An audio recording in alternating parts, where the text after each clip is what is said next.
بسم اللہ الرحمن الرحیم۔ تارکہ کے متعلق حقوق۔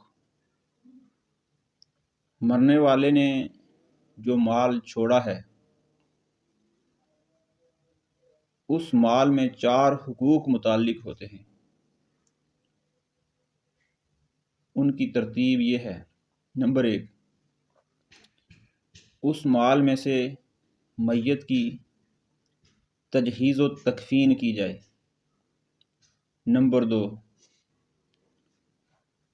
اس مال میں سے میت کے قرضوں کی ادائیگی کی جائے۔ نمبر 3، اس مال میں سے میت نے اگر کوئی وصیت کی ہے تو اس وصیت کو نافذ کیا جائے۔ ان 3 حقوق کی ادائیگی کے بعد مال تقسیم ہوگا۔ اب میراث تقسیم ہوگی۔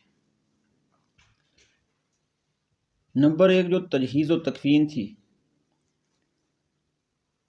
اس کے تمام ضروری مراحل کے اخراجات اس طریقہ سے نکالے جا سکتے ہیں۔ مثلا اس مال میں سے میت کے لیے کفن خریدا جائے، غسال کی اجرت، غسل دینے والا اگر اجرت لیتا ہے تو میت کے اس چھوڑے ہوئے مال میں سے اس غسل دینے والے کی اجرت بھی دی جا سکتی ہے۔ اگرچہ غسل دینے کی فضیلت پیغمبر علیہ السلام نے الگ سے بیان فرمائی۔ اسی طرح قبر کی کھدائی کی اجرت وہ بھی اس مال میں سے ادا کی جائے۔ اگرچہ قبر کی بناوٹ اور قبر کے بنانے میں تعاون کرنے کی فضیلت پیغمبر علیہ السلام نے الگ سے ارشاد فرمائی، اور قبرستان میں جگہ نہ ملنے کی صورت میں باضرورت قبر کے لیے جگہ خریدنا، یہ بھی میت کے اس طریقہ سے کیا جائے گا، خریدا جائے گا۔ یہ سب امور تجہیز و تکفین میں داخل ہیں۔ لوگوں کے بعض بنائے ہوئے مصنوعی امور جو شرعی طور پر ثابت نہیں، مثلا امام کے لیے جانماز وغیرہ، یہ تجہیز میں داخل نہیں ہے۔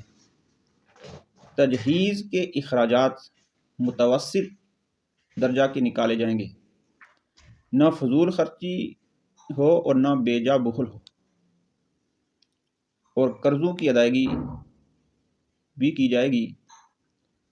اگر میت کے ذمہ کسی انسان کا قرض ہو تو تجہیز کے اخراجات نکالنے کے بعد بچے ہوئے مال سے وہ ادا کیا جائے۔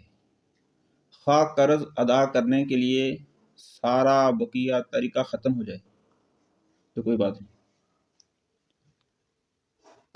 قرضوں کی ادائیگی کے بعد اب وصیت کو نافذ کریں گے۔ اگر میت نے کسی غیر وارث کے حق میں جائز وصیت کی ہو تو دیکھا جائے کہ تجہیز کے اخراجات نکالنے اور قرض کی ادائیگی کے بعد بچے ہوئے طریقے کی 1/3 تک ہے یا اس سے زیادہ ہے۔ اگر 1/3 کی حد تک ہو تو نافذ کرنا ضروری ہے۔ اگر 1/3 سے زیادہ ہو تو 1/3 تک وصیت نافذ کرنا ضروری ہے۔ اس سے زیادہ نافذ کرنا وارثوں پر ضروری نہیں ہے۔ وارث کے لیے وصیت یا کسی ناجائز کام کی وصیت نافذ کرنا جائز نہیں۔ یہاں کل طریقہ کا تہائی مراد ہے۔ یہاں کل طریقہ کا تہائی مراد نہیں، بلکہ تجہیز و تکفین اور قرضوں کی ادائیگی کے بعد جو مال بچے اس کا تیسرا حصہ مراد ہے۔ اب ان کاموں سے فراغت حاصل کرنے کے بعد اب میراث تقسیم ہوگی، جس کا تذکرہ انشاءاللہ کیا جائے گا۔ اللہ پاک عمل کرنے کی توفیق عطا فرمائے۔ آمین ثم